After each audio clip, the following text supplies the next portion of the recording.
Welcome to This Week in Money. I'm Jim Goddard. Today, Ross Clark from chartsandmarkets.com tells us the U.S. equity markets are near an all-time high and oil prices have been on a steady march up for the last 6 weeks. Richter, publisher of wolfstreet.com, weighs in on what's behind a bullish market, the challenges facing the automotive sector, and collapsing real estate bubbles around the planet. Danielle Park, editor of the popular blog Juggling Dynamite, talks about why some investors plan to short Canadian banks and how that could take a big bite out of the tsx Composite index. Plus, right after the show, we'll have a company showcase update from American Manganese president Larry Reaugh. We'll talk to Ross Clark right after this.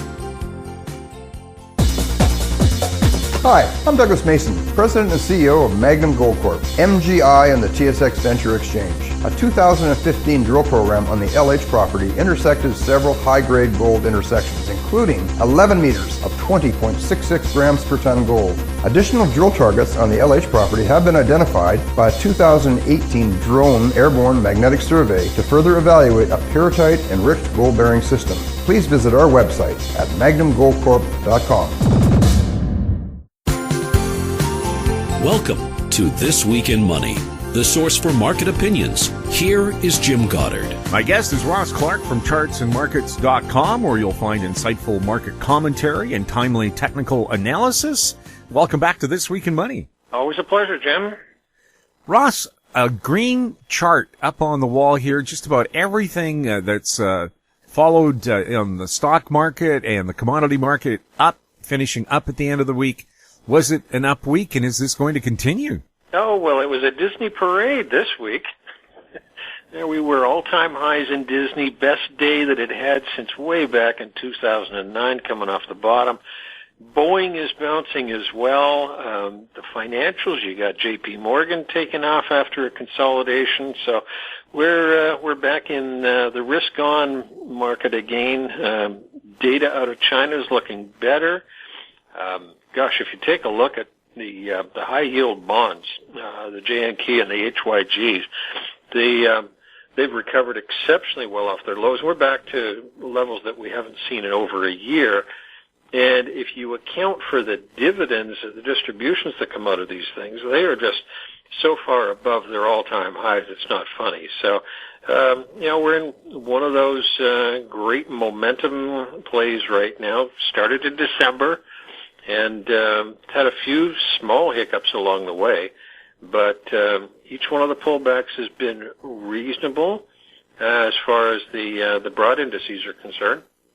And we had some small oversolds here in March, just enough to get back to the 50-day average in most of the indices. And now, we're in this next leg up.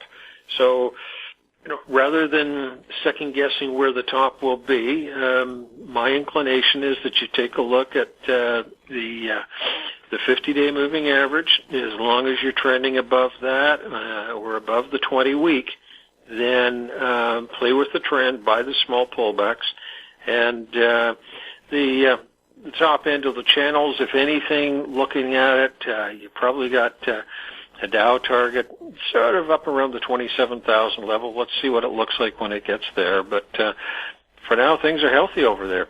And commodity-wise, here we got $64 crude oil to finish off the week, up from 63 and a quarter a week ago. Everything trend-wise is up, but we're seeing excesses. And one of these weeks, we'll be talking about the reversal. But until that happens, it's a one-track pony here. Do you ever get any hints in advance when you're going to get a big downturn, when you have a market, at least the stock market, that looks like it's going to surpass record highs? Well, we deal with some momentum indicators that are exceptionally good at picking the bottoms, the climactic lows when everybody is panicking at a bottom like we saw in December, or even going into the U.S. election back in 2016. Those, the public clearly is very good at producing these panic lows when everybody wants out and we get some very, very strong signals. On the upside, individual stocks tend to put in some of the exhaustion highs. That's when you get a relative strength index up at 80 or 90, and your MACD is just going through the roof.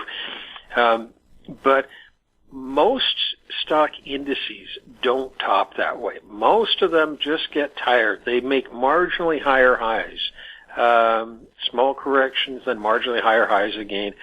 And only once you start to roll over, when one of those highs is falling short of a previous one, can you really look at it being the end of the trend, and you want to play to the downside. And if you think back to 2007, early 2008, market topped out there in October of 07, but the momentum to the downside didn't really happen until the spring of 08. After you'd had that poor bounce into in February, March, and then you started back down again. So there's more, say, of a rolling motion as far as the markets are concerned. Cyclically, there's tons of cycles out there that people are looking at for potential tops. But really, the market, if you can catch the middle part of the trend, once you've got a confirmed bottom or a confirmed top, and you play the directional move after that's in place, that's where the bulk of the money is made.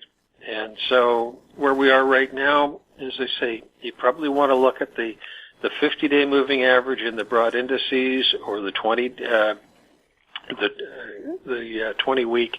And as long as those are holding, trend's going to be up. And potential for a turn once the seasonal run here into May is past, then maybe that's where everything starts to come apart. But for now, let's just give it all the opportunity it has. The price of oil has climbed for 6 weeks in a row. Is that a trend you expect to continue? Well, for the work that I do, and in particular, I look at this 10-year cycle, and coming off the bottoms, you typically see an advance that peaks out last week of March through the last week of April. That's the norm off this cycle low. And then you would expect to see a 3 to 4 week recovery to the downside. And if we were to top here at, say, the $64 level that we're at right now, correction probably holds around 55 or 56. And then we look for a resumption to the upside once again. So from a cyclical perspective, for me, a correction could happen at any point now. We'd be looking for a reversal, a takeout of the lows of this week as the first indication that a turn was happening. But this is still going to all be within the context of what should be a 2-year bull market here, and we're only 4 months into it right now. So correction should be bought. That's the mindset that I'm working with. Ross, do you have any extensive chart work coming up? Well, we put out the sell signal on the bond market here a few weeks ago, and bonds have sold off quite nicely. So we'll probably end up with a buy signal in there. And in terms of precious metals, we're seeing some decent corrections starting to come into play here. I would think we'll have something out on those in the next week or two. Ross, thank you so much. And we'll be with you next week. My guest has been Ross Clark from chartsandmarkets.com. Coming up, Wolf Street publisher Wolf Richter next on This Week in Money. Always consult your investment professional before making any investment decision. AMY.V Resources Limited is a gold exploration company with significant projects in British Columbia, Saskatchewan, and the Yukon. Trading on the TSX Venture Exchange, symbol ABN, and the pink symbol ABN-AF. Surrounded by world-class gold deposits and mines, AMY.V's 23,000 hectares Forest Kerr Gold Project is located in the heart of the Golden Triangle in northwestern BC. For more information, visit us at AMYresources.com. MGX Minerals is revolutionizing the new energy economy with patented lithium extraction technology, replacing traditional solar evaporation using low-cost, low-energy nanofiltration. The first system of this paradigm shift technology is currently being commissioned. MGX Minerals trades on the CSE, symbol XMG, the OTCQB, symbol MGXMF, and Frankfurt, symbol 1MG. For more information, visit our website, mgxminerals.com. This Week in Money is archived online at talkdigitalnetwork.com. Welcome back to This Week in Money. We're speaking with Wolf Richter, publisher of WolfStreet.com. He's speaking to us from San Francisco. Wolf, before we get into it, can you tell us a little bit about Wolf Street? Yes, WolfStreet.com is a finance and economics website, and it's free. Everybody can just go there, check it out. We just focus on finance and economics, trying to stay away from politics. It's mostly focused on North America, but we'll cover some international issues as well. Of course, nowadays, trying to stay away from politics is like trying to avoid oxygen if you're a breather.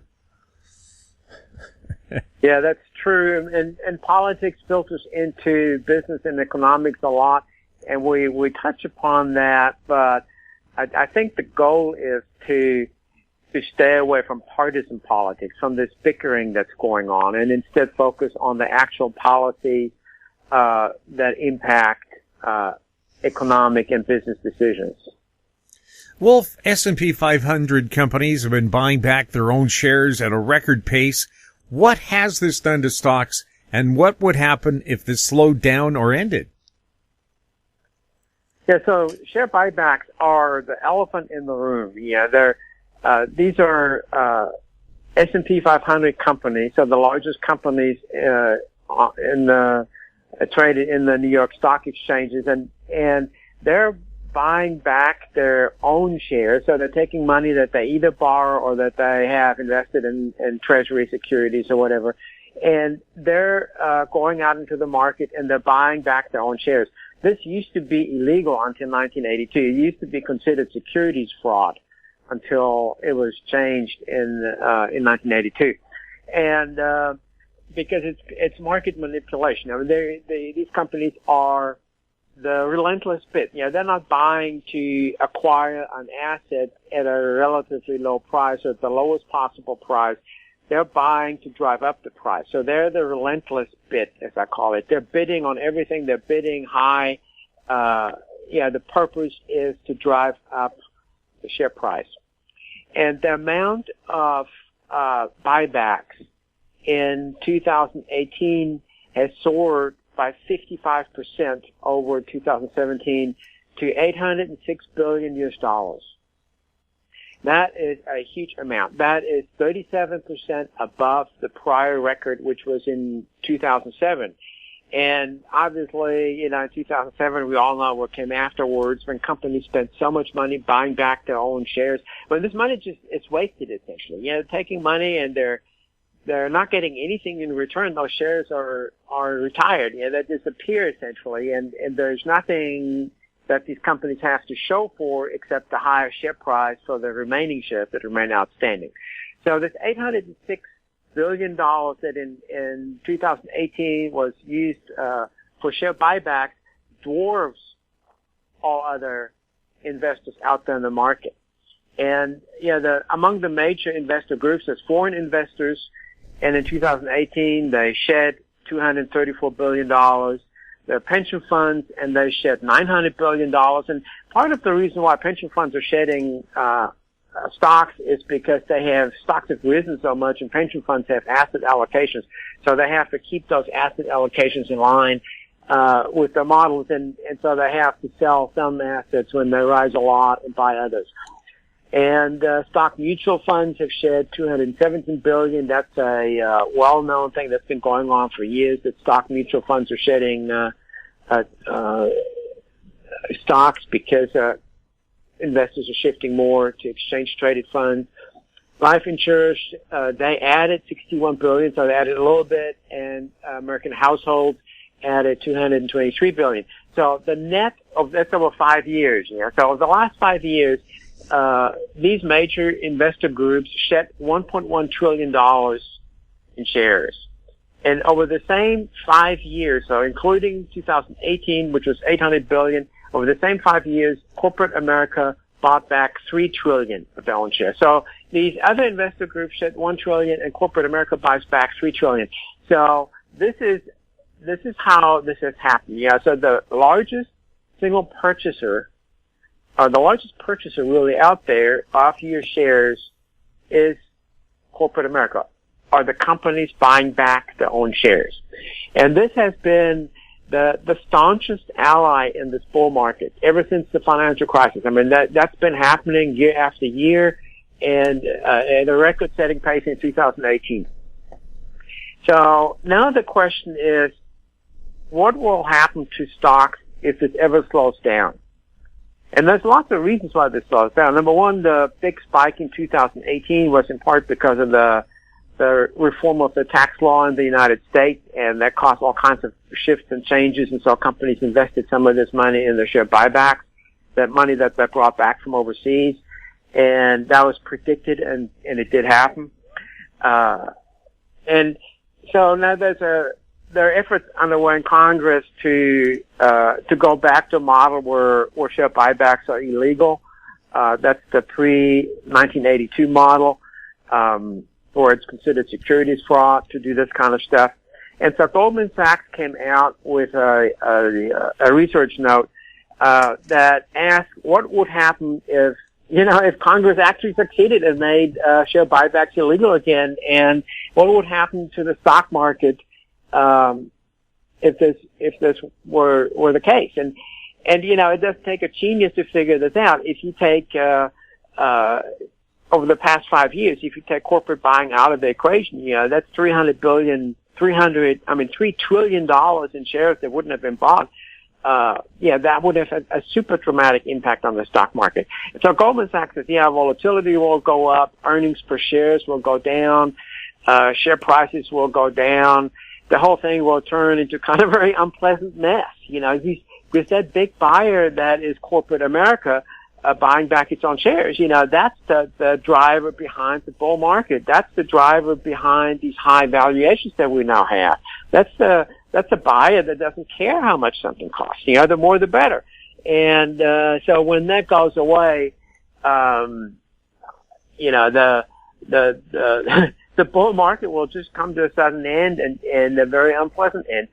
Now, Goldman Sachs benefits hugely from these share buybacks in numerous ways, and they're instrumental in them. They're making tons of money on these things.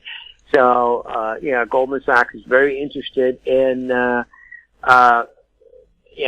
maintaining those share buybacks. And so they try to scare, lawmakers with this vision. But it is true that without these share buybacks, the market would be in an entirely different shape, and without the valuations, so the PE ratios and those metrics might go back to levels where they'd been, a long time ago. So, it would be something that stock market investors are not prepared for, and it would cause a lot of tears, among investors if that happened. I doubt it will happen. There is no way that this administration will allow that kind of change. Or if it goes through the House, it will definitely not make it through the Senate, and the White House will veto it. It's the most pro corporate America administration that we've had in my lifetime. So this is not going to happen. But it shows just how important these share buybacks are in inflating this enormous stock market bubble that we have in the United States right now. And without them, we would be back to some sort of very unpleasant form of reality. Have the stock buybacks essentially been a private enterprise form of quantitative easing? Instead of a central bank do it, the corporations are doing it themselves.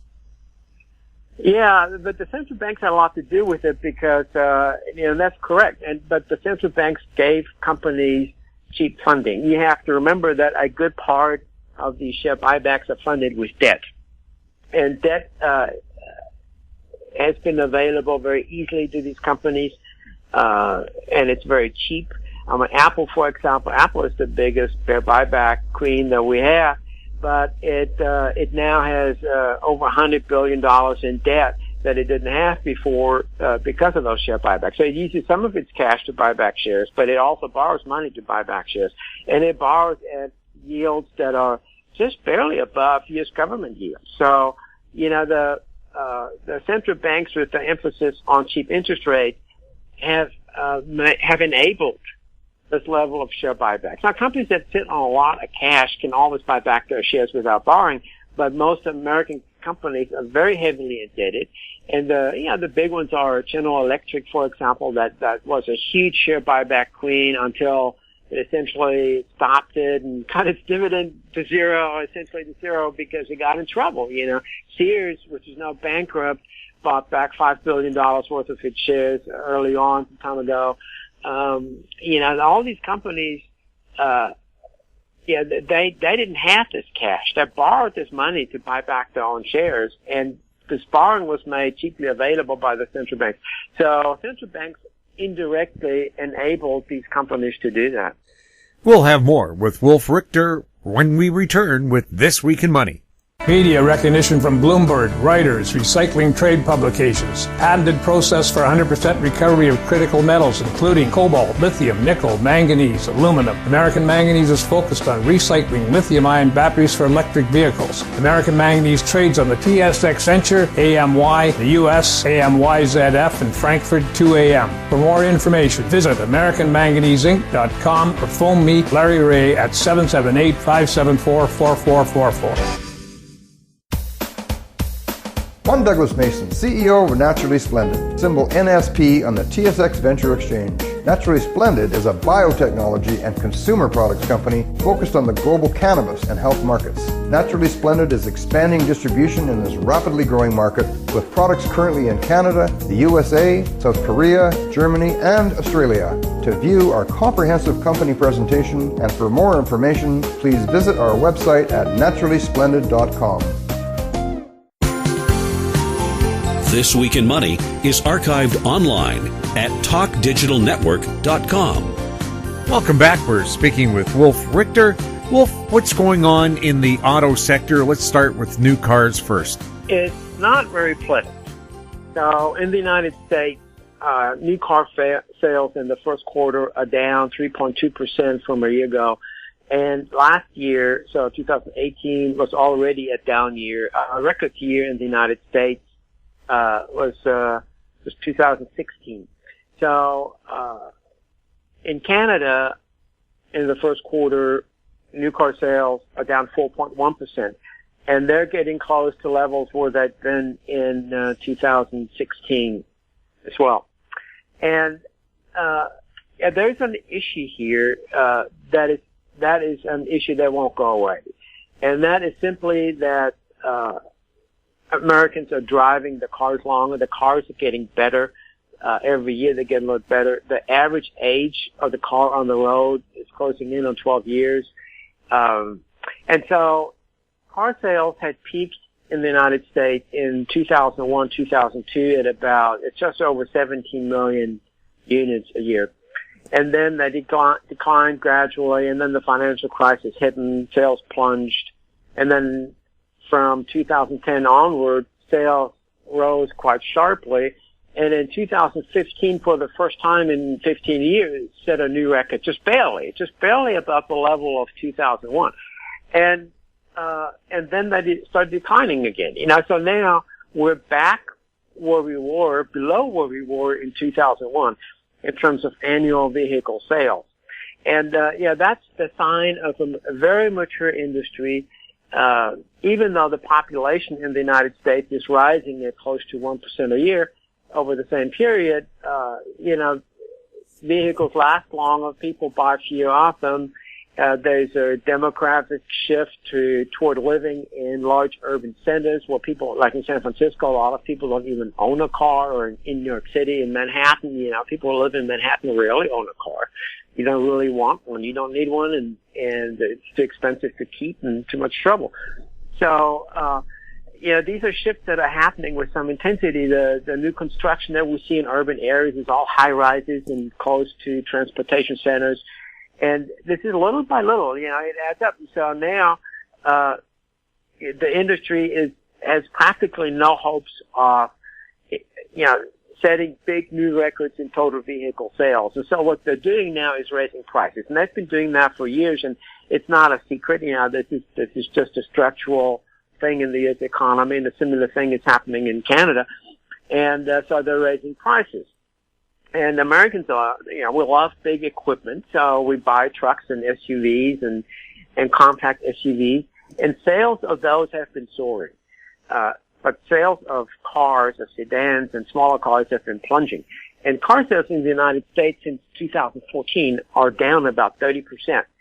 And for trucks, including SUVs and compact SUVs and pickups, sales are up about 38% since 2014. So you see this change where the buying preferences have shifted to larger, more expensive vehicles, and the profit margins for automakers are huge in these luxury pickups, that sell for $50,000, $60,000. The manufacturers are making enormous profit margins. But, the cheapest vehicle that Ford sells in the United States is the Ford Fiesta. And it has a sticker price, the low end of it has a sticker price of $14,000. That's the profit margin of a luxury pickup truck that Ford sells for Ford. I mean, there's just no profit margin in the small car. There's huge profit margin in the pickups. Wall Street hates small cars. They want the automakers to produce pickups and SUVs. And that's been the trend. And this has consequences because not everybody can afford this type of expenditure for a vehicle. And with vehicle prices having ratcheted up every year quite a bit, and the most popular vehicles being the well-equipped pickups and SUVs, they've gone very upscale. You have now eliminated a whole layer of the population from the new vehicle market. And that's what we're seeing. The cheapest car that Ford sells is the only car that Ford sells that has sales growth. I mean, it has quite a bit of sales growth. It's the Fiesta. It's the thing that people can afford. All other cars are dropping and plunging really in sales volume. And so if people don't want to buy a little Fiesta like this, if they want to buy a regular sedan, what do? They go to the used car side. And there, the market is vibrant. So what we can, the new car side sells about 17 million vehicles a year in the United States. 17 million. On the used vehicle side, it's 40 million.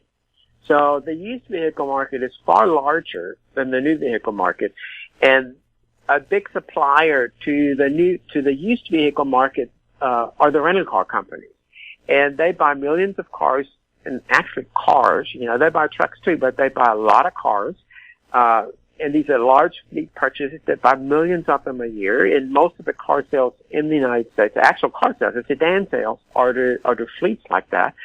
And then they use them for a couple of years, and then they sell them via auctions to the used car market. And prices of the mid-sized sedan in March have jumped 7%. And there's such demand for these cars on the used car side. I mean, these are hot. People buy them. They can afford them. They're fairly cheap. They're decent. They're nice. I mean, these are 2-year-old cars with 30,000 miles on them. They're in great shape. They look brand new. They're nicely equipped. They've got everything you want. And they're a deal. You can buy one of those for $13,000-$14,000, and it looks nice. And that's been the trend. The low end has been completely abandoned by the automakers in the United States. Everybody has focused on the high end. Even the Korean automakers that used to cover the low end, they went all upscale. Everybody went upscale, and many American buyers can't afford that anymore. So now they have switched to the used car market, and what's ailing the new car market is really helping the used car market. So used cars, used sedans are doing very well, and they're being sold a lot. There's a lot of demand all up and down the scale. The older, newer, the lease tenants are showing up in the market too. So this is the dynamic of the used car market. The sedans, the cars, the actual cars, they're dead on the new car side. They just don't sell anymore except the very, very low end. And on the used car side, they're doing really well. Was it a shock that Tesla was the best-selling car in the U.S. this spring?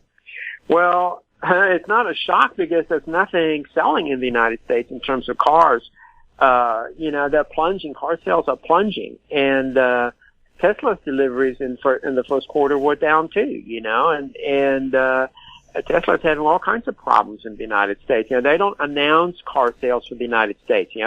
They announce their global deliveries, and so they're shipping the Model 3 to China and to Europe because they can't sell it anymore in the United States. And, they fired a big part of their delivery team, in the first quarter. So part of it got fired and got laid off in January. Now another part just got laid off, just a few days ago.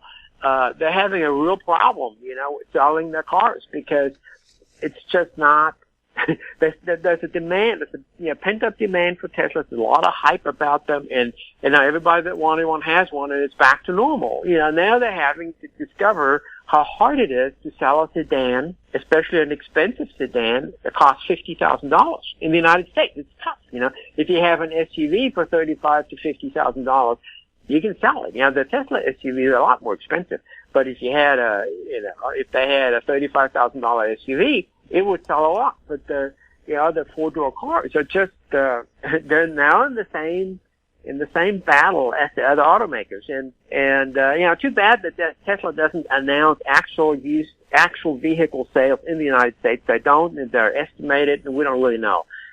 So people compare the global Model 3 deliveries to BMW sold in the United States, but that's not a fair comparison, and there's so many, BMWs have so many variations of their models, and they pick the Model 3 for Tesla and compare it to one variation of a BMW.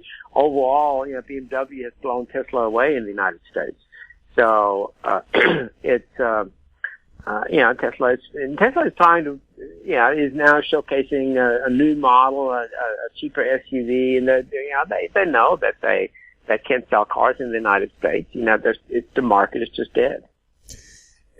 Are people holding off buying their next vehicle because they want to see something affordable in an electric? That could very well be the case. We're sort of in that ballpark too. And there's affordability not being the real issue, but the quality, the characteristics of the battery being the major issue. People want something that can charge up a little faster, and that has a longer range.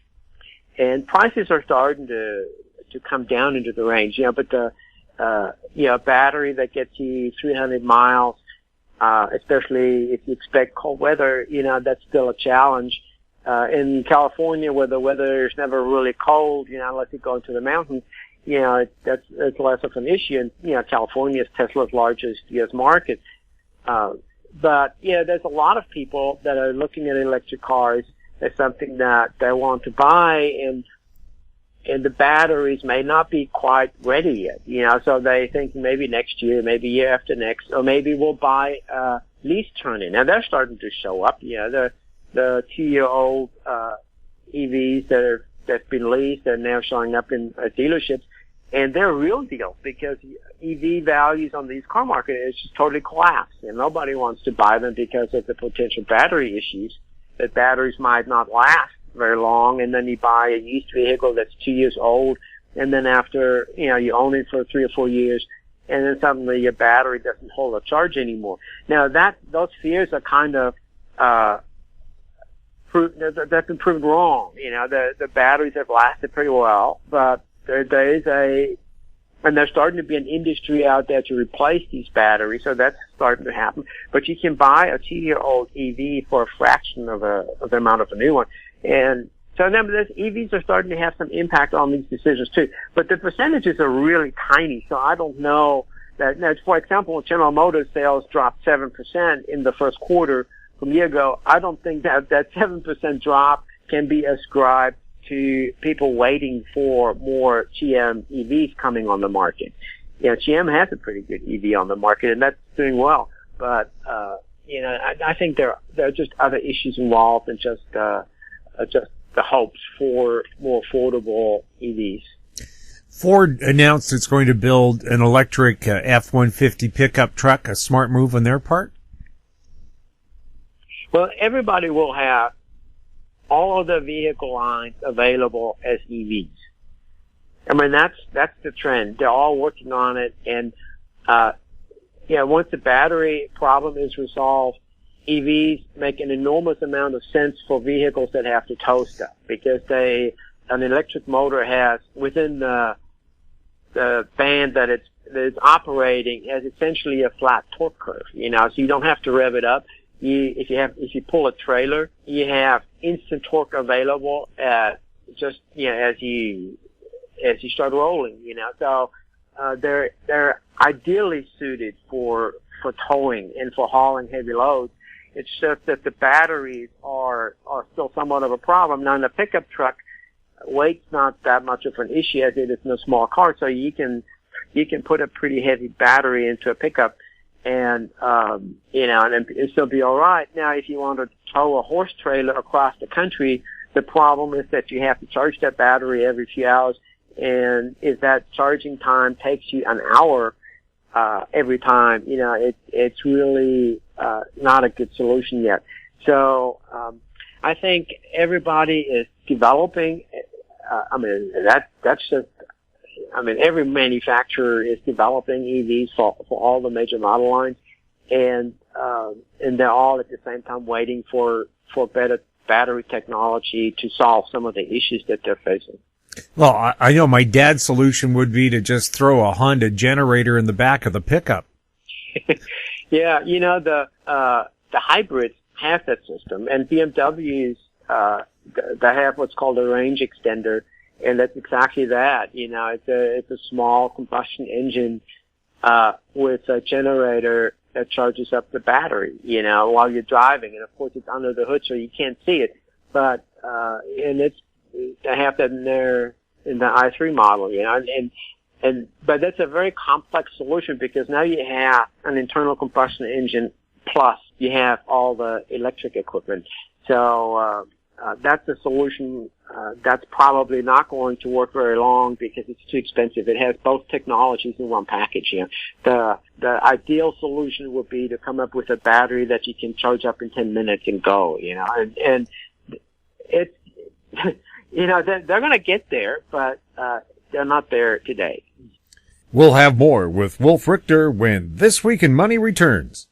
Cypress Development Corp's flagship lithium project is located just east of Albemarle's Silver Peak mine in the heart of Clayton Valley, Nevada. A 12-hole exploration drill program for lithium-enriched claystone on Cypress's 100% controlled properties is now underway. Cypress Development Corp trades on the TSX Venture Exchange, symbol CYP, the Pink's CYDVF, and on Frankfurt's C1Z1. For more information, please visit our website, cypressdevelopmentcorp.com. Arctic Star Exploration, operated by a team of proven mine finders, is focused on diamonds in Finland and the Northwest Territories of Canada. Work programs are underway in Finland and Canada. Arctic Star trades on the TSX Venture Exchange symbol ADD, on Frankfurt symbol 82A1, and the OTCQB symbol ASDZF. Please visit our website arcticstar.ca or call us at 604-689-1799. This Week in Money is archived online at talkdigitalnetwork.com. Welcome back. We're speaking with Wolf Richter.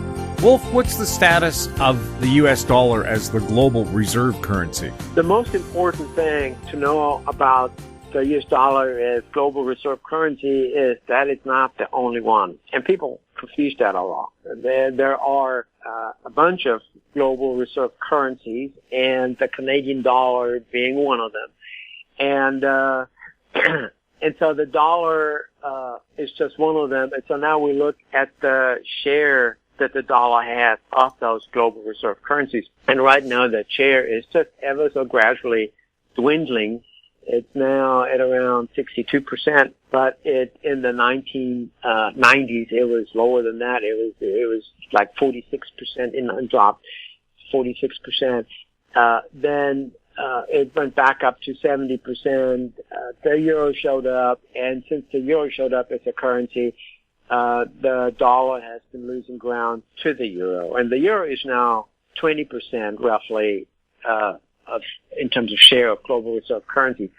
Now, the interesting thing that is happening that even as the euro was supposed to gain parity with the dollar. That was the plan back 20 years ago. And then the euro, and it was making good progress, and then the euro debt crisis happened, and central banks lost confidence in the euro, and they essentially maintained the level of euro holdings at around 20%, and rather than increasing it. Now, reserve currency means that these are official holders, so central banks usually that hold financial assets that are denominated in these currencies. So when we're talking about the US dollar being a global reserve currency, there is central banks such as the People's Bank of China holding U.S. Treasury securities and holding U.S. corporate bonds and U.S. mortgage-backed securities that are all denominated in dollars. So these are all paper assets and that are being held by these central banks. The same with the euro and these other global reserve currencies. These are paper assets that are being held by these central banks around the world.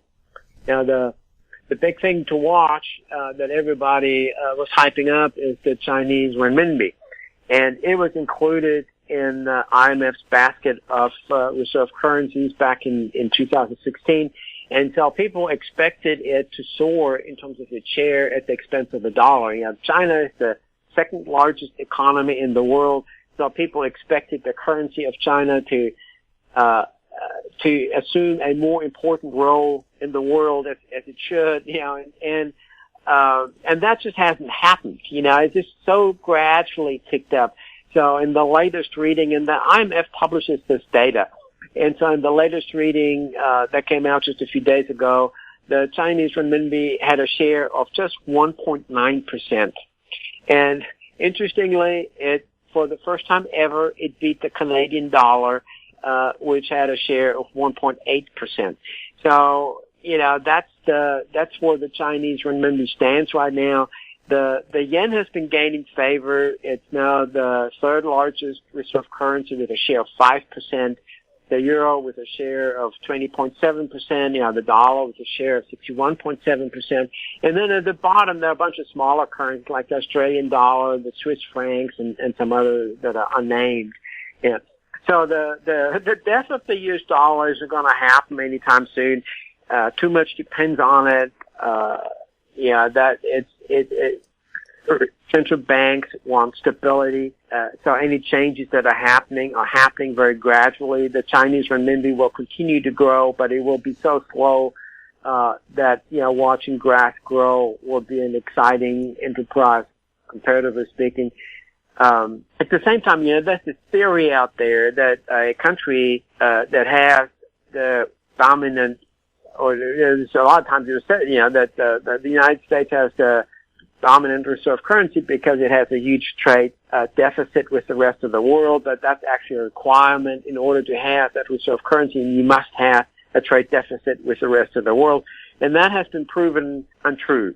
Now, because the euro has a very large trade surplus with the rest of the world, particularly because of Germany, but also because of some other European countries that have a trade surplus with the rest of the world, and yet the euro is the second largest reserve currency and has been ticking up. So there is no relationship between, there's no cause and effect relationship between a reserve currency and a trade deficit. But the trade deficit that the United States has is enabled by the dollar being the top reserve currency. That means that central banks have to buy or are willing to buy dollar-denominated assets and are therefore willing to fund these deficits. And at some point, that's not going to work. But right now, the dollar enables the United States to have this huge, gigantic trade deficit that we have, and the huge trade imbalance that exists with the rest of the world. So it can't go on forever. when the Chinese renminbi grows and other currencies grow in importance, I think gradually over the many years, you will see this trade deficit being wound down forcefully, maybe by the markets, because it can't be funded anymore. But for now, the dollar as a reserve currency is hanging in there, just gradually, very slowly ticking down a little bit. Do you think there's more trust in the U.S. dollar because it's a free enterprise nation, whereas China, being communist, could change its pro-business stance overnight? Yeah, yes, confidence is a huge issue, and especially with China. And there are all kinds of issues in China that make people leery of the currency. And that includes that China is sitting essentially on a financial crisis right now. And China, unlike the United States, China controls almost every aspect of its financial system. So it's the four largest bank in the world are Chinese banks, and they're owned by the government mostly. The largest borrower in China owned by the government. The government can tell the stock market essentially what to do. It makes short selling illegal. It can mandate that panic stop on the spot, and that's what a financial crisis is. It's a panic. The central bank is part of the government. It's not independent, So they have been doing that. They have a huge amount of debt that is now blowing up, but unlike in other countries, where this is up to the market, at least in part, the Chinese government is totally in control of this, and they're unwinding this debt gradually. And we're seeing that right now, how they're doing this. And they have iron-fisted control over this. And as a government, so if you're into free markets, there's no free market in China in this respect. And the advantage is that it's probably not a good feeding ground for a financial panic either. Because the banks are the government, and you need to have the banks collapse for a financial crisis to happen, and the government is going to collapse, and you won't let those banks collapse. So, but as an investor looking into this, you think, do I really want to own these Chinese paper assets? Because ultimately, these kinds of issues are going to be carried out on the back of a currency. And so you own these Chinese paper assets, and suddenly the currency becomes an issue, and so there's a lot of leeriness out there about this, and nobody really wants to rush into Chinese renminbi holdings right now. Mm-hmm. Well, we had Kevin Smith from Colorado tell this show last week that he believes the Chinese banking system is nothing but a giant Ponzi scheme waiting to collapse. Yeah, I mean, it would have collapsed a long time ago, if it weren't government owned and government controlled.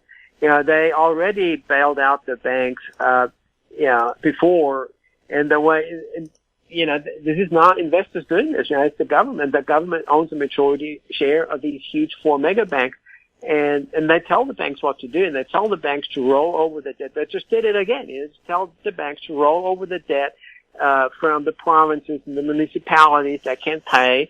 They tell the banks, convert this debt, this corporate debt, into equity and forget about it. And the banks do that. And then they set up, the Chinese government sets up special bad banks, and the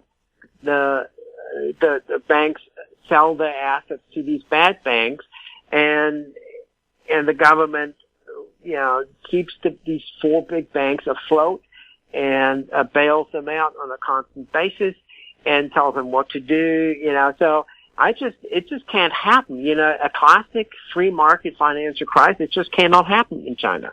There's other things that can happen, and, they're having a lot of balls in the air that they need to juggle, and maybe they'll drop one of those balls someday. And it's likely that they will eventually, but the classic financial crisis that we saw in the United States, and that we see pop up in different countries at different times, in a controlled system like China, it just can't happen. You can't get a banking panic when the government that issues the currency controls the banks. So, if the government can print unlimited amounts of money to prop up its banks. And so people know that, there won't be a banking panic in China, and the banks won't collapse because the government won't let them collapse. maybe the currency will collapse. That could happen. Maybe inflation will spike. Maybe asset bubbles will cause all kinds of problems. These are issues that China is struggling with. But the banking system is going to get bailed out because it's just part of the government. So I think people are waiting for a financial crisis in China are going to be disappointed. If you're waiting for some other issue to pop up and something that the Chinese regime cannot properly deal with, that might come true, and it might be a surprise. It's going to come out of the left field, and people won't see it coming, and it won't be what we expect. It'll be something else. It'll be huge because China is such an enormous economy. What's the latest on the deflating housing bubbles?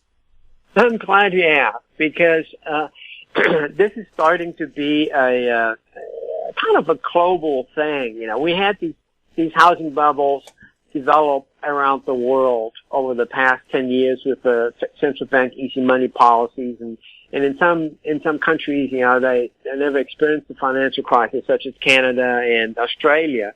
And so the ongoing house price surges back then in 2009, 2010 never really stopped, and it took a little dip and went right on. In the United States, home prices plunged and then it kind of started all over again.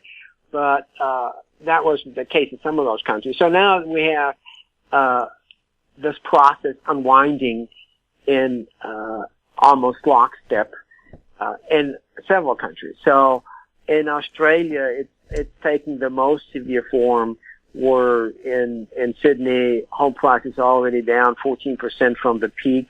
And in the most expensive parts of, that's the Greater Sydney area, in the most expensive parts of Sydney, home prices down 20% from the peak. Peak was in 2017. In Melbourne, it's between 10 and 15%. In Perth already, so that's Western Australia, home prices are down 25% or so from the peak in 2014. In Darwin, home prices are down like 17% from 2014. The Australian housing market is very concentrated on Sydney and Melbourne. That's about 60% in terms of value, the greater urban areas of those two cities. And they have decidedly turned. Now, the problem in Australia is, in addition to just homes being too expensive, is that they're starting to have a banking issue. And like so many housing bubbles, it requires banking shenanigans. And that became obvious a few years ago. It was displayed in the media. Finally, the government instituted the Royal Commission to investigate the shenanigans. And the revelations have been just stunning. So now there's a crackdown on these banks to clean up the act. And so credit is tightening. The shenanigans that funded this housing bubble in Australia, they're being stopped, so that funding disappeared. That included all kinds of mortgage fraud and all sorts of stuff. I mean, it was really sordid. It was just what happened in the United States before the financial crisis. So this is being cleaned up, but it causes credit to tighten dramatically. Now, the central bank policy rate in Australia is still at record lows. Now, this housing bubble hasn't been popped by central bank action.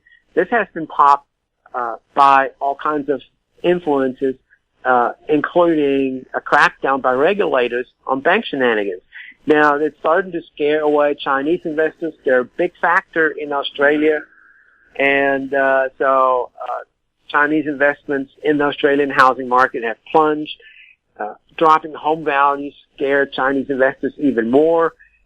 So nobody in China wants to lose a bunch of money in real estate. So you have this confluence of factors that's started to prove really problematic. The IMF has already warned about a financial crisis in Australia, and in terms of my list of countries that will see a financial crisis first, Australia is right at the top.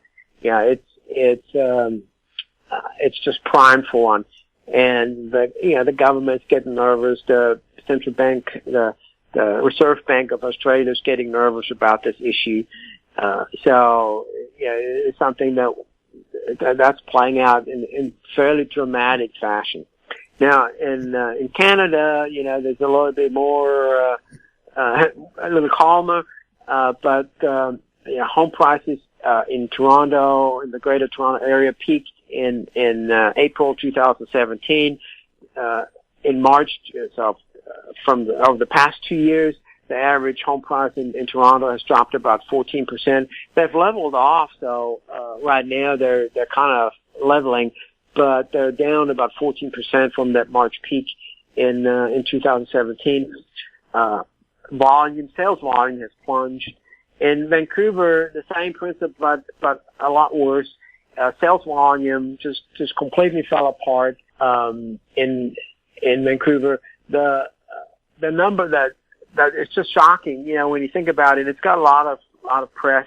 The sales of detached homes in March fell to lows not seen since the 1980s. So only 117 were sold in March. That's the lowest March since since the 1980s.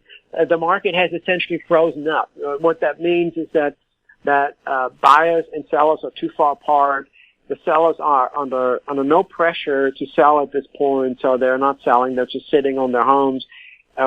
Forced selling hasn't set in yet, so that may at some point happen. But for now, the sellers are not selling because they don't like the prices, and the buyers aren't coming up, and so there's no meeting of their minds and no deal. So the market is essentially frozen.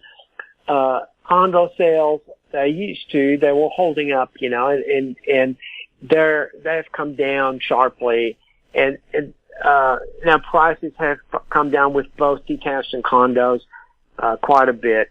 So this is a process that's now moving forward. Now, what we've got to keep in mind, there's always two sides to everything. And so when home prices decline, what that means is that the purchasing power of the dollar increases and the purchasing power of labor increases. And when home prices rise, it means that the purchasing power of labor declines. You can buy less. It's the same house costs twice as much. You just lost the purchase. If you try to buy this house with your wages, you just lost purchasing power. And so when the reverse sets in, people that try to buy a home from the income, they're actually benefiting from this. And home prices will have to come down quite a bit for this to make any kind of difference for them. But there's a whole generation in these markets that are looking forward to this, where they can actually afford to buy a home. They're making the median income. They've got good jobs, but they're locked out of the housing market. They can't buy anything. And still, even though prices have come down a little bit, they still can't buy anything. And so, the prices come down further, and eventually they'll be able to afford it because the dollars that they earn with their jobs, they will be able to buy that home. And so that's a huge benefit for that part of the population. Those are younger people. It's a big part of the population that will benefit.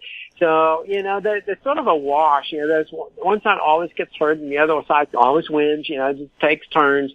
And so now, I wouldn't panic about it because, there's big beneficiaries, in this market too.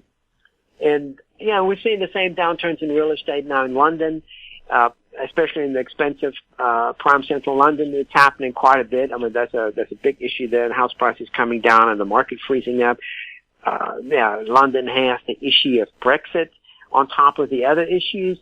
So, I mean, every market's got their own little dynamics, but they're sort of now heading down together. And, and this makes sense, because it all went up together and they're heading down together even though central banks really haven't raised the policy rates much. At this point, it's not a question of interest rates. There are other factors involved, and interest rates aren't going to be very high. They might kick up a little bit, they're not going to be extremely high unless you get a lot of inflation, and I don't see that. So, these dynamics are going to play out without interest rates being a huge role. Now, in the United States, we've had, interest rates that peaked in November and they have since dropped quite a bit. Or they did drop quite a bit, and so home buying picked up, because of these low interest rates. Now they're ticking up again, so interest rates are now rising again, and, started the last couple of weeks, and so we'll see how that how that works out. But home prices in San Francisco have declined. They declined in Seattle quite a bit. You know, they turned the corner in LA. There are other markets, expensive markets where they're starting to turn down. Yeah. So this is a fairly well coordinated downturn in the most expensive housing markets in the world. Wolf, thank you so much for being on This Week in Money. Thank you, Jim, for having me. My guest has been Wolf Richter, publisher of wolfstreet.com. He was speaking to us from San Francisco. Coming up, Danielle Park, next on This Week in Money. Grand Portage Resources recently completed the 2018 drill program on its 100% controlled Herbert Gold discovery property located in the prolific Juneau Belt in southeast Alaska. Drill results are expected through late 2018. Past drill results included numerous multi-ounce gold assays on multiple veins. Grand Portage trading symbols are GPG on the TSX Venture, GPTRF on the OTCQB, and GPB on Frankfurt. For more information, please visit our website, grandportage.com. This Week in Money is archived online at talkdigitalnetwork.com. Welcome back to This Week in Money. I'm speaking with Danielle Park, editor of the popular blog Juggling Dynamite and president of Venable Park Investment Counsel Incorporated. Welcome back to the show, Danielle. Good afternoon, sir. Danielle, some people are saying Canadian bank stocks should be shorted because of why? Well, some people are shorting them. Never mind saying they should be shorted. Yeah. The valuations, we've had this extremely long credit cycle, as you well know, from the 2008 recession. The recovery in the banking sector has gone along with other shares. And typically credit cycles don't last 10 full years, and we've had such an extraordinary one this time in terms of, expansion of credit, and that's what I mean by the credit cycle. Typically you get a expansion in credit to a peak, and then you get a contraction in credit, which usually coincides with recession or growth downturns, and often downturns in financial markets, and then ultimately rates are usually cut, and demand restarts in terms of credit consumption, and that cycle typically takes 5 to 7 years. This one has been 10 years of straight up expansion for the Canadian economy in terms of the credit that's been added. So that's at every single level, as you well know. And the banking system, the Canadian banks have been, the largest lenders to households, but also to businesses, which are now the most indebted they've been in well over a decade, because they're more indebted today than they were at the peak of the 2008 crisis top.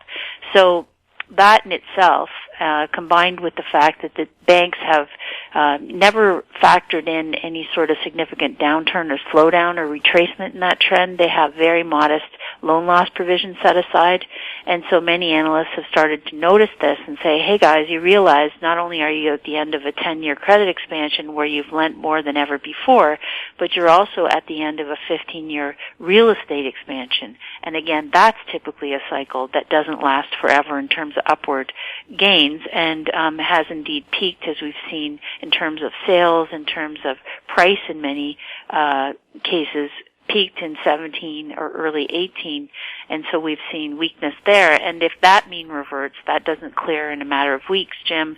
The mean reversion on a realty cycle typically takes years and sometimes a decade before prices can reclaim prior peaks. And so those two factors mean that we're in an extraordinary cycle. And just in the last two run-of-the-mill cycles, if you recall, from the peak in 2000 of markets and consumption and the economy, even though the Canadian economy didn't technically recess in the 2000-2002 period, the U.S. had a mild recession, Canada didn't, but the banking sector still, shares in that sector still fell, and the Canadian banks fell by about 40% in that credit downturn. And in 2008, they fell by more than 50%. So that is the typical outcome when you get these market cycles mean reverting. And as I said, we have an extraordinary one this time where we have more leverage in the Canadian banks than we've ever seen in many, many decades. And so international analysts have been commenting on all this for some time. And the latest, in the last, it's been over the last year or so that the Steve Eisman, who's famous from The Big Short, from the movie that was made based on the Michael Lewis book.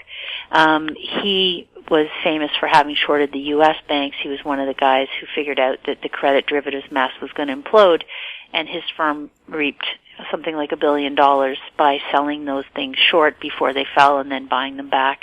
And he's now put on short positions against the Canadian financials, and he was on BNN this week explaining why.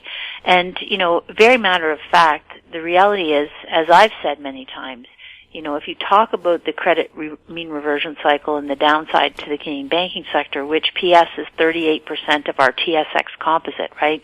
So when the Canadian banks take a hit, by very definition, you're going to see a major hit to the Canadian stock market, which the majority of managers, pensions, and funds and ETFs are all replicating. So it has a very significant impact when the banks take a downturn.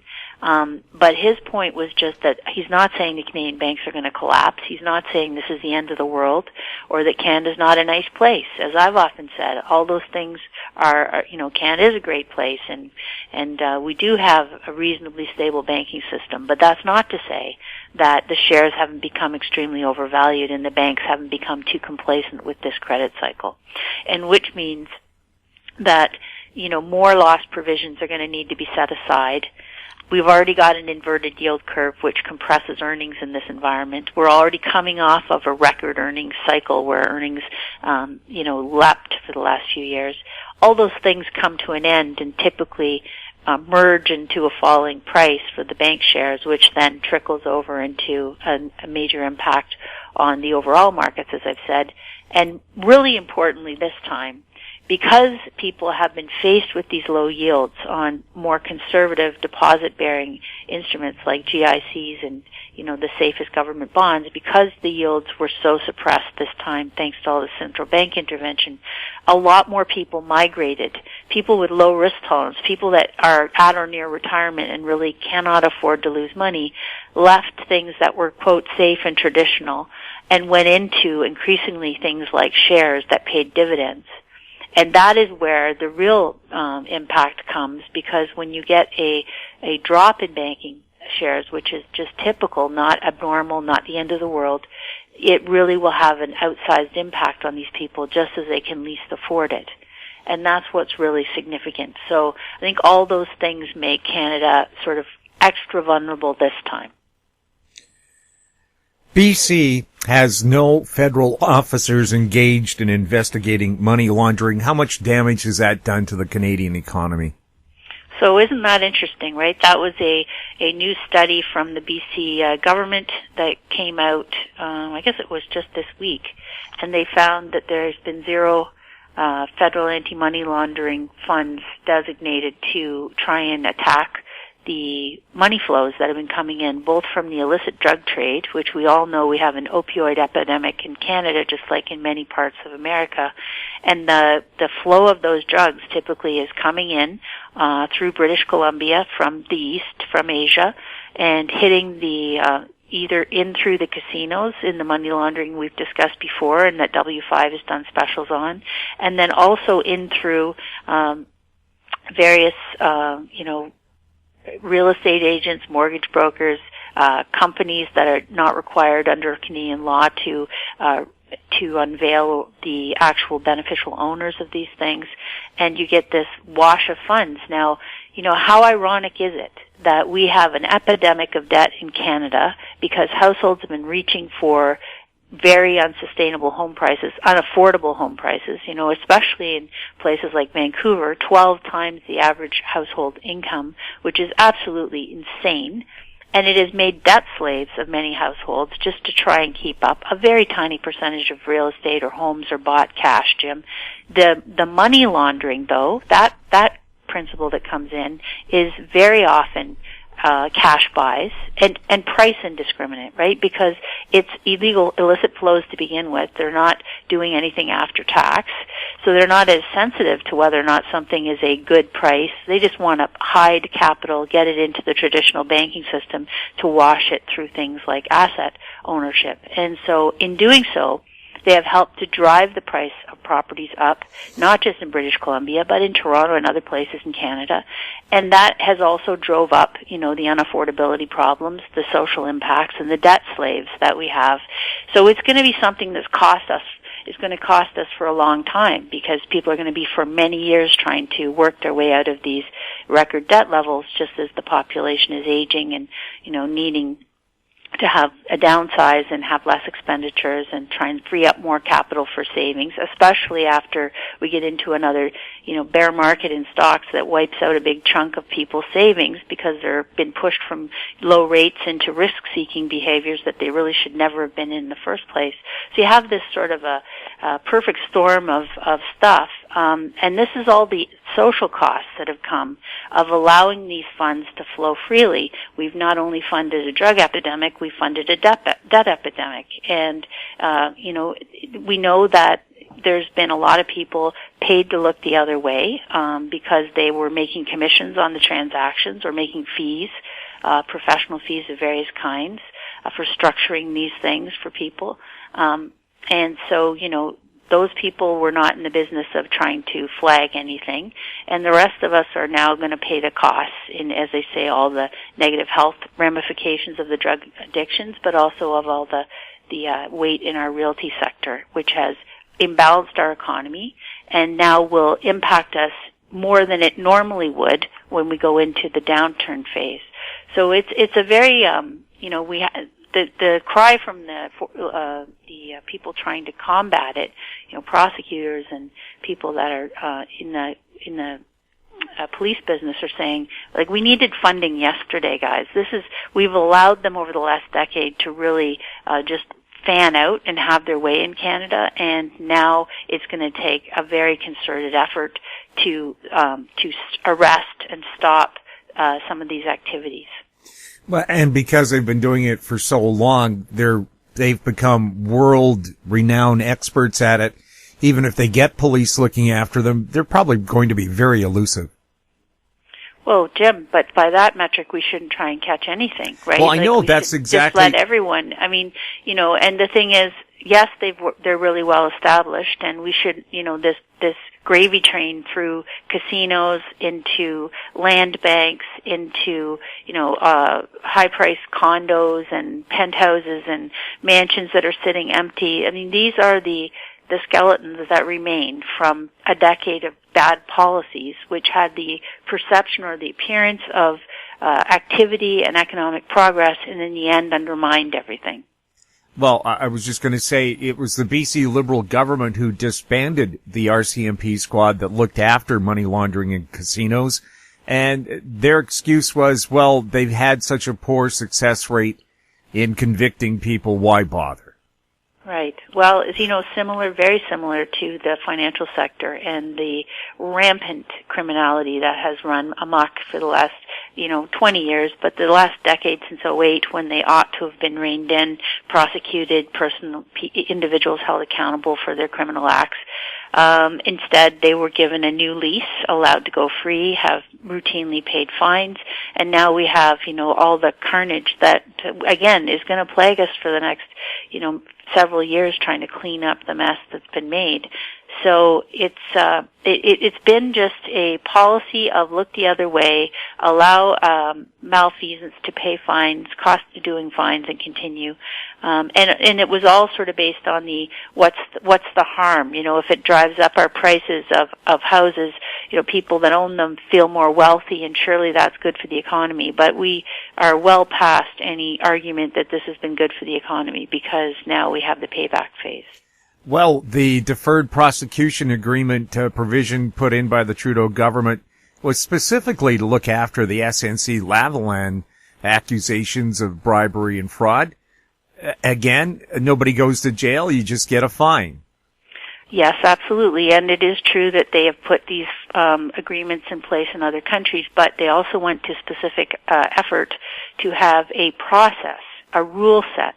Why? Because thousands of years of human history show that politicians are always driven by special interest groups to ultimately try and intervene in due process and the rule of law. We have thousands of years of history. So knowing that, and lawyers are trained to actually study that. In law school, we study the, history of common law and all the origins and reasons for the rules and laws that come into play and that have served humanity for hundreds and hundreds of years.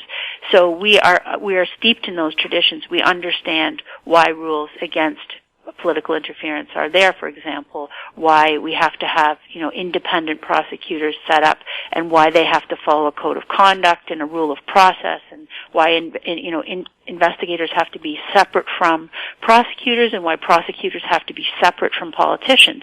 And so even when we brought in those rules in Canada for the deferred prosecution agreement, that we had all that articulated. It was part of the drafting process, right? And so then it's put in place, and the first case that comes up under the new legislation, there is an assumption that, matter of fact, they should get the agreement simply because they're a large employer in the country. And of course, when you understand the law of it, and I understand many people don't. Many people say, well, I'm no lawyer, but, and they go on to argue why they think it's not right that these rules be followed, right? That people should get this deferred agreement because they're a big company. And I always say, well, by that logic, we should let every company do every indiscretion there is if they employ people. Like, clearly, we can't trickle down to that standard, So I think that the due process was being followed, and the politicians didn't like the answer because they wanted the outcome that was favorable to the special interest group for all the political, reasons that we set up the rules to protect in the first place. So I think it really reveals the seriousness and the essential nature of having a rules-based system that applies to everybody, not just small companies or individual people, but not just poor middle-class people, wealthy people, big companies, all of it. And as we've discussed before, this argument that if you don't keep a criminal franchise in process or alive and well, then they're going to lose all these jobs and all these innocent people will be hurt. The truth is those jobs will migrate to other people who are not convicted of felonies and broken up. So, business will continue to flow. It'll just flow to survivors in the space, and hopefully those survivors will be ones that are doing things more in accordance with the law. We'll have more with Danielle Park when This Week in Money returns. I'm Kelly Jennings, CEO of Powerband Solutions. Powerband is a cloud-based provider of auction, inventory, and finance solutions that make buying, selling, and financing vehicles more efficient. Powerband Solutions trades on the TSX Venture Exchange symbol PBX and on the OTCQB symbol PWWPF and on Frankfurt symbol 1ZV. For more information, please visit us at powerbandsolutions.com. This Week in Money is archived online at talkdigitalnetwork.com. Welcome back. We're speaking with Danielle Park. Danielle, plastic, all this non-recyclable, non-renewable plastic, it's choking our oceans. The Goddard report was the first to report on the plastic found in fish, and nobody knew at the time what kind of an impact that's having on human health. And I still don't think any, comprehensive studies have been done on what happens when you eat a fish that's full of plastic.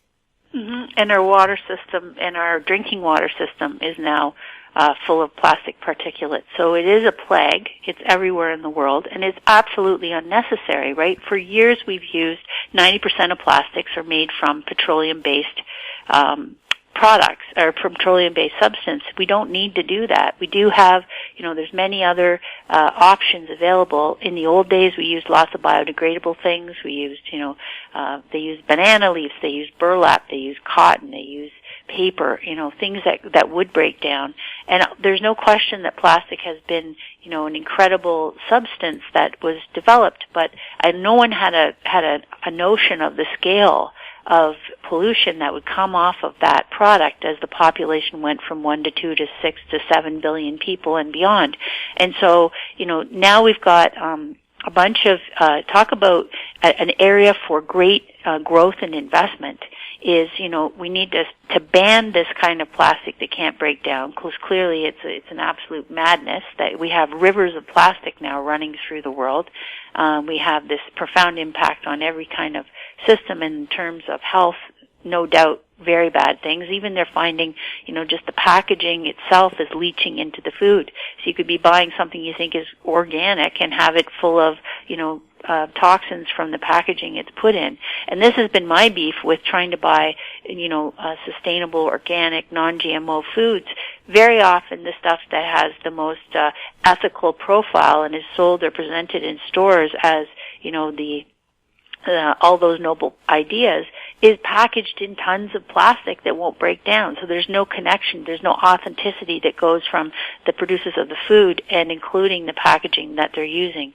So we obviously need to have some very clear legislation. Doesn't need to be a ton of rules, it just needs to ban, like we once banned the CFCs in spray cans. We need to ban things that can't be reused or broken down, and that will inevitably give life to a lot of these startups and new inventions, things like, plant-based plastics being merged with natural rubber, which they've determined is more flexible and stronger than petroleum-based plastics, and PS will break down.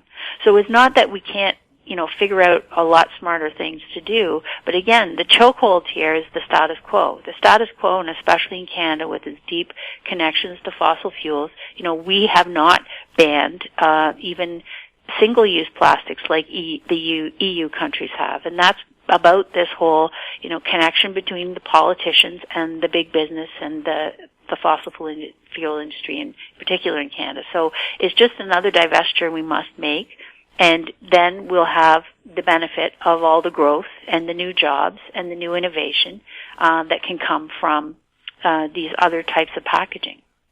Well, for example, two people say, well, how do you replace picnic plastic forks and knives and the plates? At UBC, they have a policy where everything has to be compostable or biodegradable. They have forks and knives and plates that are made out of compressed potato paste. Absolutely. There's all sorts so you could almost eat them. Yeah, there's all sorts. And also, you can just bring your normal metal stuff from home and reuse it. We've got into a mentality where nobody wants to bring anything with them, but it's an easy behavioral shift to make. We can all learn to go back to habits we were raised with. In our childhood, nobody had plastic everything, as you well know, Jim. So it's certainly something that we can easily transition. It takes about 3 weeks to get a new habit. You just start doing it, and all of a sudden you realize that you're not having to spend as much either money to buy things that come in these packages, and secondly, you're not left with all this junk that you have to sort through. And the farce of putting it all in the blue bin when only 11% of it is actually ever recycled, that's actually been a major stumbling block to getting people to realize the impact of this, because we all been piling it into blue boxes and sending it away as if that's doing something responsible, when in reality it's just out of sight, out of mind. So, China stopped accepting it about a year ago in terms of shipments from us. That was a good thing. Now a lot of other poorer countries are accepting shipments from us. But basically everywhere you go in the world today, it's overflowing with plastic, and it's really evident. It's washing up on all the beaches. It's in all the river systems. It's everywhere you look. So, thinking people have to say, I think it's time to do something a little smarter, and we have lots of ideas and resources that we can do that with, as well as just better habits that we can develop. The optics of giving Loblaws a $12 million grant to make their refrigeration plants more efficient, perhaps the motive seemed quite well, but Loblaws last year made nearly $300 million. It's owned by the third richest family in Canada, worth tens of billions. Do you think Canadian taxpayers could have used that money more wisely to look after the environment? I think that, again, hundreds of years will say that, of history will say that you need to put tax incentives in place for behaviors and activities that you want to encourage, and you need to, so you need subsidy or incentive for the things you want to encourage, and you need tax for the things you want to discourage. And that is clearly, if you want to have greater efficiency in households and businesses, then there's things governments can do to help steer in that direction. I think that the most profitable, largest companies are probably the least places that we should be giving these incentives to, because we want to encourage startups and innovation in smaller companies to be able to afford the transition as well. We need things on a mass scale, so we need households to be able to make more energy efficient choices and have help with making that transition. Also, companies like Loblaws have a horrendous packaging history or display. If you go to Loblaws to try and buy food, they're one of the worst offenders. So, they do these commercials talking about caring about their employees, caring about the country, caring about, their customers, but they're just running roughshod clearly over anything that's health-based when it comes to packaging. So I think the public outcry, you've had Marketplace and a bunch of news outlets doing exposés on this topic to try and pressure them. And I think it comes to, governments certainly can do policy things to prod us in the right direction. I think that consumers have to be educated and have to actually lead by their choices. We have a huge influence on what is done by companies, because if we won't accept something, for example, and that's been a big push all over, where people are literally rejecting products that come in the wrong packaging and saying, I'm not going to buy it like that, or leaving it piled up at the cash register as they're leaving. And this is a pushback that is ultimately felt, and in the companies and stores, and they don't want to have to deal with this stuff piling up at the cash register either. So ultimately, all these things bring to bear the pressure to get the catalyst for what you need changed. And if consumers don't think they have an influence, remember McDonald's used to put everything in styrofoam; it's now in cardboard. Right. So cardboard, and the irony is that we now have, if you think about it again, 40 years ago, we had poorer countries making packaging and putting that the things were put in to ship, whether it's out of burlap sacks, they were making it out of all sorts of paper products. And now what we've got is them taking not making that packaging nearly as much, but them taking back our plastic trash and trying to burn it. But of course, we're all in the same atmosphere, so burning the plastic in India or in the Philippines is not helping anything. It's just it's an embarrassment that we, quote, wealthy countries are being so irresponsible with our waste that, it's the toxins are going into the airstream, into the water, that we're still in the same planet, right? So that's just, we could go back to having job creation in places that need it, can make biodegradable packaging, and then they won't have the job at the end of trying to dispose of something which is undisposable. We'll have more with Danielle Park when This Week in Money returns.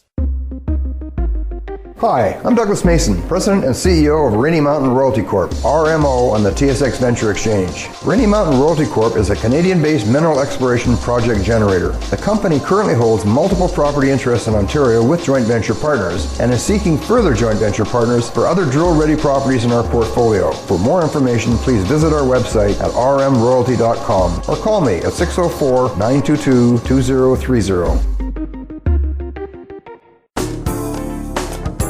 Don't miss out. Stay informed. Receive the HowStreet.com weekly recap with thought-provoking podcasts, radio, and articles delivered to your inbox. Sign up for the HowStreet.com weekly recap on our homepage at HowStreet.com.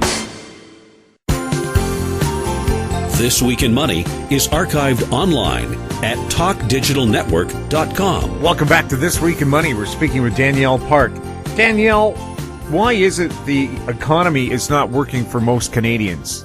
Well, because it's a fairly complex thing, and these things move in cycles. So we've had 30 years of deregulation, 30 years of preferential treatment to financial institutions, the shareholder primacy mindset, which says that there's no other interest that companies should be concerned with except shareholders.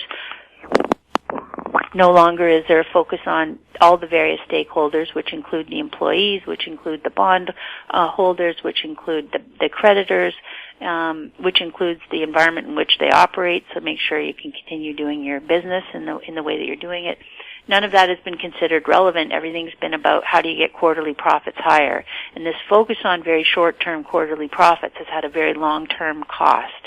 And one of the things that one of the costs has been that everyone in business and government and central banks in the large corporations have become obsessed with this idea of how do we just make the share price go up a little bit more every single quarter. And of course, at some point, you're just committing financial suicide because you're underinvesting in all the things that matter. You're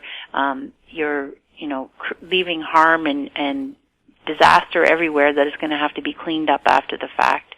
And you've got this huge social impact as well, which a lot of people are starting to talk about in a year of elections in North America, in Canada, and soon in the U.S. coming up, and all over the world, not just in North America. You've got these social tipping points where people are realizing that they always talk about the 1%. Actually, it's the 1 and the 10th of 1% that have been incredibly enriched in this environment for the last 20 years.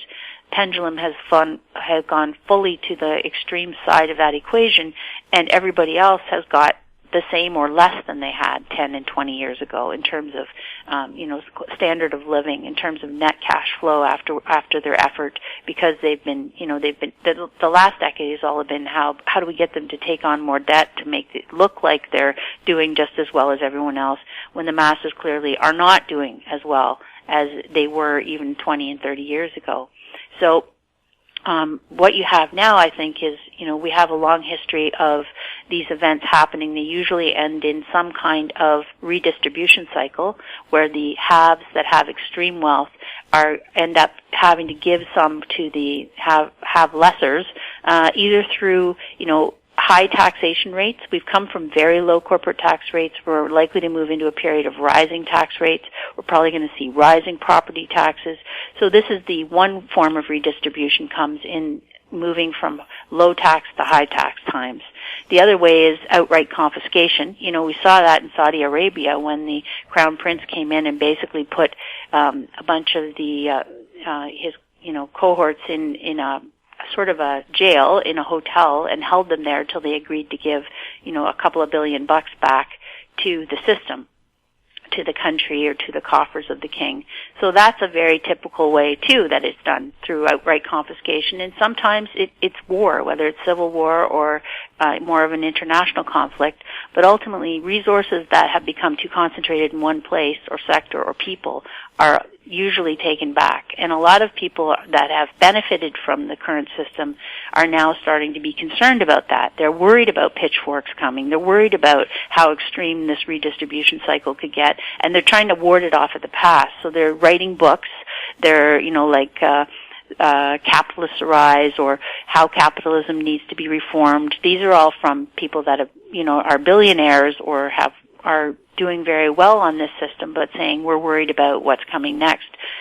John Malden had a piece recently, Capitalism Gone Wild. This is a very big theme, and you see legislation coming in America and other parts of the world where they're going against, banning buybacks of shares, trying to put culpability and responsibility back in corporate actors. This whole SENC-Lavalin thing really looks at, people doing criminal things inside of corporations and getting away with it. And so they're bringing in more accountability rules all over. So basically, schools been underinvested in, education systems, infrastructure has been underinvested in. At the expense of that, we've got, this extreme financialization and share gimmicks and debt securities and all that sort of stuff, which have become too inflated and now are precariously perched themselves. So the reckoning moment is coming, and the people that are trying to be proactive are saying, how about we agree to higher taxes now? Let's agree to what we need to do to fix these budget deficits and funding gaps in all the, main social programs, social fabric, and pension plans around the world, because if we let it go and we don't try and be proactive, the fix is likely to be more extreme. Well, when Paul Martin was finance minister, Canada had a $53 billion surplus in the Employment Insurance Fund. And I said, sir, the Auditor General says it only needs $13 million. So why, or billion? or maybe it is $1 million. The numbers nowadays are so confusing. But I said, why can't you just transfer the surplus in the EI fund over to the pension fund where there's a shortfall? He said, well, Jim, I can't do that. That's illegal. And I replied, sir, you're the finance minister. You could change it tomorrow. And he walked away. Well, you see, I don't know, because the thing about surpluses are they come in good years, right? If you think about these things in cycles, surpluses come in good years. So whether there's higher economic revenue goes with higher taxation, more people working, paying in, but it also goes with the demographic cycle. And we knew that the demographic cycle was going to go against us in terms of more people aging and wanting benefits and less people paying in. We've known this for many decades as we saw this train coming on the baby boomer stuff. So the periods of surplus have been few and far between, but prudent management would have just left them in the funds so that they would be there to help pay for the deficit years, which were certain to come.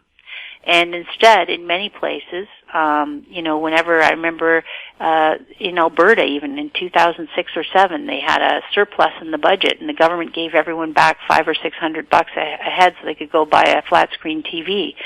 That was bad planning. It was populist. It was something they were trying to, impress voters, but at the same time it was bad long-term planning, because now they have deficits and they needed to have more surplus in the system for this very event.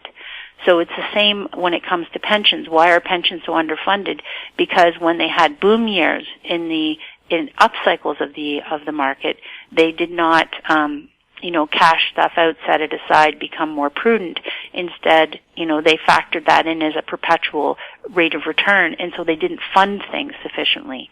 So every time people don't understand that this is a cycle where you have good years, the Bible said you have fat years and lean years. That's part of the whole mechanism here. And so every time you have a boom, you should be thinking about, how do I protect? How do I, build buffers so that when the downturn in income comes, or when the increase in expenditures come, we have something in there as an equalizer. And so people need to think about that in their own finances. They need to think about that when they look at their savings today, their retirement savings. Yes, we've been through an extended upcycle, but what is their plan to protect them now from the inevitable mean reversion that comes? And it's overdue, and it looks like it's underway. And if you wait to try and do something proactive until you're in the mess of that, it'll always end up badly. Danielle, China plans to ban cryptocurrency mining in about a month. Is that a good move on their part? Well, I think they're concerned. Well, they're concerned. China's main concern right now is they have a lot of funds flowing out of the country, right? They're trying to keep capital at home because they have a major downturn in their economy. Their growth rate is probably halved in the last decade, and they have an enormous amount of debt built up in that system. So they're in the same cash crunch scenario that the rest of the world is, arguably potentially even more there, because they have a lot of people that are barely eating. They were not as wealthy as Japan when Japan's bubble burst and they went into the 28-year slump since, in terms of their markets, in terms of their interest rates, inflation. All that has been sideways for so long now. But the population was much more wealthy when that happened. When it happened in China in 2007-8, in that peak of that cycle, they were not yet wealthy, and so the government went to, pounding money into the system, pounding debt on debt to try and stimulate things, and that extended it for a while, but now they're facing the next global downturn with more debt and still not very wealthy in terms of the general population. So they have a crisis on. They've had a ton of money leaving. The money that's flowed in and overinflated our property values, which people thought was great on the way up, is now receding because they're putting capital controls at home. And so they have that problem. They don't want cryptocurrencies where money can easily leave, is sort of the opposite of what they're trying to achieve there. The second thing is, of course, the energy crunch, because it is so energy intensive, and they are also trying to reduce their carbon footprint in the world right now, and they are burning a lot of coal. So when people are using incredible amounts of energy, polluting a lot to create that, to put it into something like a digital currency with no, if you're into a crunch, no one's eating or drinking digital currency, right? No one is able to stem social uproar or upheaval by giving them digital credits. That's really not going to cut it here. So I think that they're just getting much more focused on how do we, appease the masses in terms of how do we feed people, how do we keep people sheltered, and, how do we avoid a major social uprising. That tends to be the theme everywhere you see right now. The whole populist movement is really just different pockets of that all over the world where the masses are basically unhappy. They're starting to understand that the gig is up here in terms of what's been going on with the corporate sector and how much unfair graft and things have been paid to some people at the expense of others. And they're starting to rise up and call for heads. And so every government in the world is now realizing this is a rising tide and how do we best respond. So I think that's very common everywhere. Danielle, thank you so much for being on This Week in Money. Hey, thank you. My guest has been Danielle Park, editor of the popular blog Juggling Dynamite and president of Venable Park Investment Council Incorporated. And that wraps up our show for this week. We'd like to thank our guests, Ross Clark, Wolf Richter, Danielle Park, and thank you for listening. If you have any questions for the show or our guests, you can send them to info@howstreet.com. I'm Jim Goddard. Now stand by for a company showcase update from Larry Reaugh, the CEO and president of American Manganese. We'll be back next week with more This Week in Money. Comments made on This Week in Money are an expression of opinion only and should not be construed in any manner whatsoever as recommendations to buy or sell any financial instrument at any time. Archived online at talkdigitalnetwork.com. This Week in Money is a production of Howe Street Media Incorporated. Executive producer is Tom Allen. Welcome to Company Showcase, an advertising feature on HowStreet.com. I'm Jim Goddard. I'm speaking with Larry Reaugh, CEO and president of American Manganese. Welcome back to the show, Larry. Well, Jim, it's another Friday. They seem to roll around quite rapidly.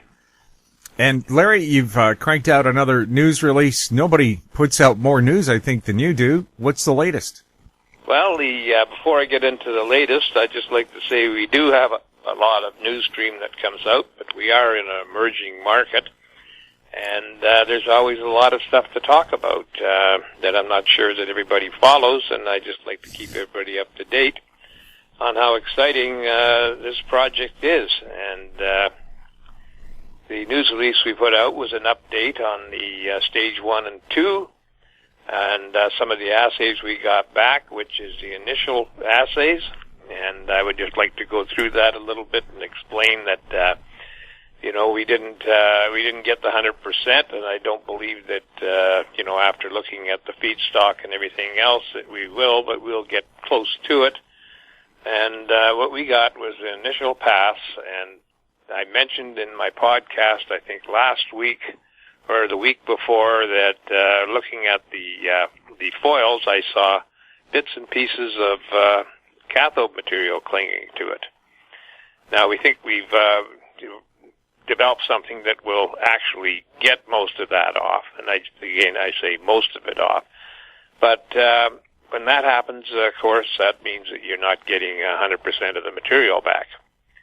And we're going to get as close to 100 as we can when we move through the project, but the exciting part is we were able to get the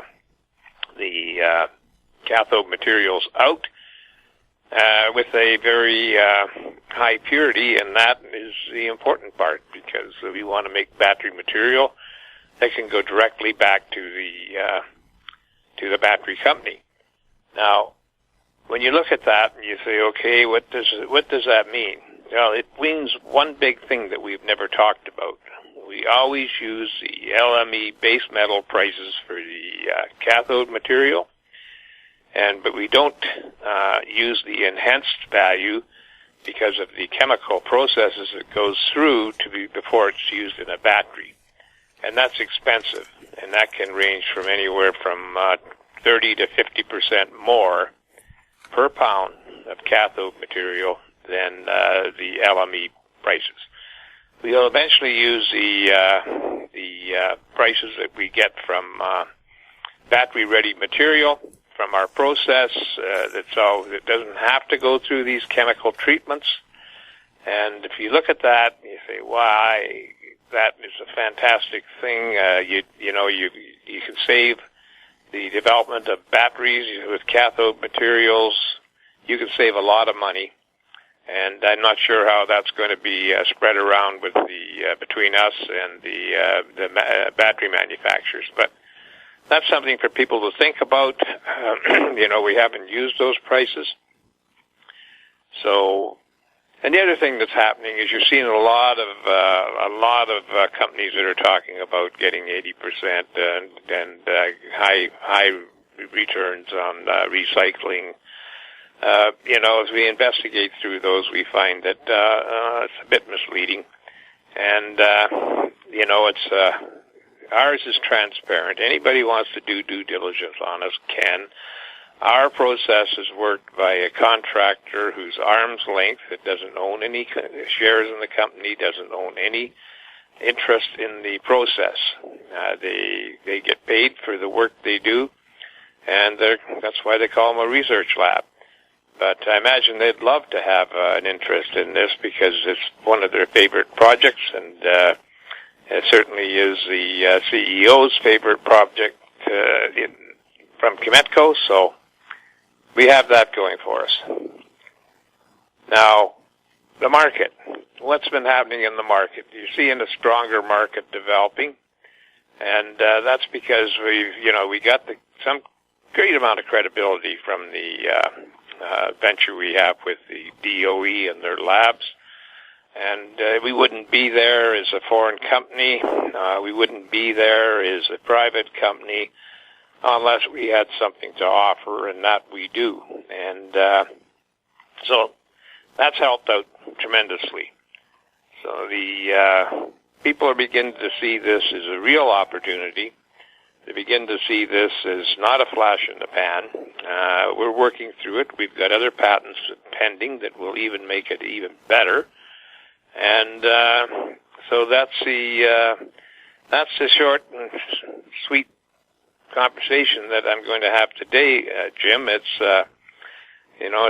been a great week, and we're almost completed on our private placement. We're trying to close that out. We hope to close it out this week, but it'll be early next week. And that's all the news I want to save some for next week. Larry, for people new to American Manganese, what are you all about? We're a critical metals company that has developed a process for treating very low grades of manganese.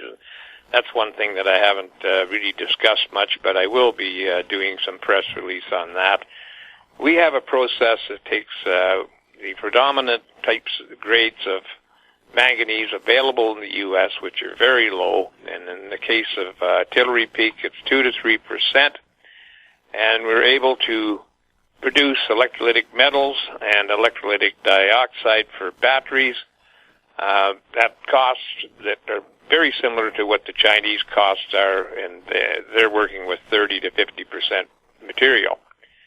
Now, the other thing is that it's a critical metal. It's very critical to the U.S. You can't make steel without it. It's certainly the Department of Defense has a great need for manganese and the building of heavy equipment and everything that's used in wartime, and so we've got the answer for that. And with the electrolytic manganese dioxide for batteries, we've actually made batteries back in 2011, and prototype batteries that have worked from the material that we've gotten out of Artillery Peak.